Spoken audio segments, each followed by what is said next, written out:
వక్ఫ్ amendment bill పార్లమెంట్లో pass అయిపోయింది, చట్టంగా మారిపోయింది. అయితే నోటిఫికేషన్ ఇవ్వొద్దని దాన్ని ఆపమని చెప్పి చాలా పిటిషన్లు పడుతున్నాయి సుప్రీంకోర్టులో. వక్ఫ్ అమెండ్మెంట్ సంబంధించి ఓవైసీ, జమైత్ ఉలామా ఈ హింద్ ఇలా చాలామంది ఈ వక్ఫ్ చట్టం అనేది చాలా వివక్షాపూరితంగా, రాజ్యాంగ విరుద్ధంగా ఉన్నాయని చెప్పి చాలా పిటిషన్స్ వక్ఫ్ అమెండ్మెంట్ యాక్ట్ మీద పడ్డాయి.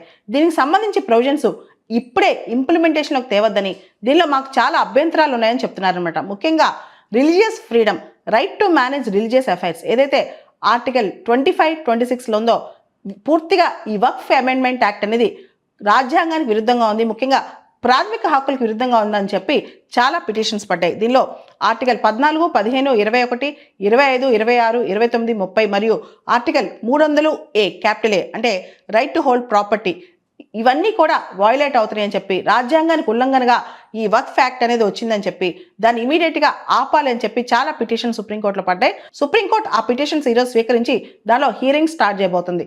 ముఖ్యంగా వక్ఫ్ ప్రాపర్టీస్ సంబంధించి వక్ఫ్ బై యూజర్ అనే దాన్ని ఎందుకు కొట్టేశారు? ఇస్లామిక్ లాలో చాలా ప్రాక్టీసెస్ మాకుంటాయి. చారిటబుల్ పర్పసెస్, రిలీజియస్ పర్పసెస్లో అనేక ప్రాపర్టీస్ మేము హోల్డ్ చేస్తాం. దానిపైన ప్రభుత్వం పెత్తనం చేయడానికి ట్రై చేస్తుంది. ముఖ్యంగా వక్ఫ్ బోర్డు అంశాల్లో చాలా మార్పులు వచ్చాయి. వక్ఫ్ బోర్డు యొక్క అటానమీ తీసేస్తున్నారు. వక్ఫ్ బోర్డుని పూర్తిగా నిర్వీర్యం చేస్తున్నారు. దీంతో పాటు అసలు వక్ఫ్ ప్రాపర్టీ వ్యవహారాల్లో అసలు అది వక్ఫ్ ప్రాపర్టీయే కాదా అని చెప్పడానికి కలెక్టర్కి, గవర్నమెంట్కి చాలా రైట్స్ ఇచ్చేశారు. వక్ఫ్ యొక్క ప్రాపర్టీస్ ఆక్యుపై చేయడానికి ఈ విధంగా చేస్తున్నారని చెప్పి పిటిషనర్స్ పేర్కొంటూ వక్ఫ్ అమెండ్మెంట్ యాక్ట్ 2025ని కొట్టేయాలని ఛాలెంజ్ చేస్తూ రకరకాల హైకోర్టులు, సుప్రీంకోర్టులో కేసులు పడ్డాయన్నమాట. దీనికి సంబంధించి కేరళ నుంచి సమతా కేరళ జమైతుల్ ఉలేమా వాళ్ళు ఒక రిలీజియస్ ఆర్గనైజేషన్ అనమాట. సున్నీ ముస్లిం స్కాలర్స్, క్లర్క్స్ వీళ్ళందరూ కూడా ఈ యాక్ట్ అనేది బ్లాటెంట్ ఇంట్రూజన్ ఇంటూ ముస్లిం rights, religious minority rights, religious denomination rights అని చెప్పి పేర్కొంటూ సుప్రీంకోర్టుకి వెళ్ళారు. అంతేకాదు కొన్ని వందల పిటిషన్స్ దీని మీద పడబోతున్నాయని కూడా ఇక్కడ చాలా మంది ముస్లిం లీడర్స్ చెప్తున్నారనమాట. ఓవరాల్గా వక్ఫ్ అమెండ్మెంట్ బిల్ చాలా డిస్క్రిమినేటరీగా ఉందని, రాజ్యాంగ విరుద్ధంగా ఉందని, అంతేకాదు ముస్లిం ప్రాపర్టీ హక్కులు లాగేసుకుంటుందని, ఏదైతే వక్ఫ్ ద్వారా చాలా మంది వాళ్ళ ప్రాపర్టీస్ అంటే ముస్లిమ్స్ చాలా మంది వాళ్ళ ప్రాపర్టీస్ పర్మనెంట్గా డొనేషన్ ఇస్తారనమాట.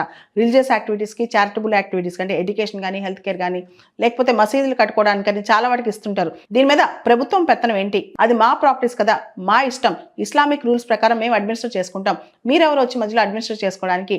వక్ఫ్ బోర్డులో ఎంతమంది ఉండాలి, వక్ఫ్కి ఎలా మేనేజ్ చేయాలి, ఇవన్నీ మీరెవరు మధ్యలో ఇంట్రూడ్ అవడానికి? ఆ ప్రాపర్టీ డిక్లరేషన్ విషయంలో కూడా గవర్నమెంట్కి ఏం సంబంధం అని చెప్పి ఈ పిటిషన్లో పేర్కొంటున్నారు. ముఖ్యంగా గవర్నమెంట్ యొక్క ఇంట్రూషన్ కానీ, మైనారిటీ రైట్స్ కానీ, రాజ్యాంగబద్ధమైన హక్కులు కానీ, ఫండమెంటల్ రైట్స్ విషయంలో ముస్లిమ్స్కి అన్యాయం జరుగుతుందని కానీ, ఇలా అనేక అంశాల మీద కోర్టులో పిటిషన్లు పడుతున్నాయి ఈ వక్ఫ్ అమెండ్మెంట్ యాక్ట్ 2025కి సంబంధించి.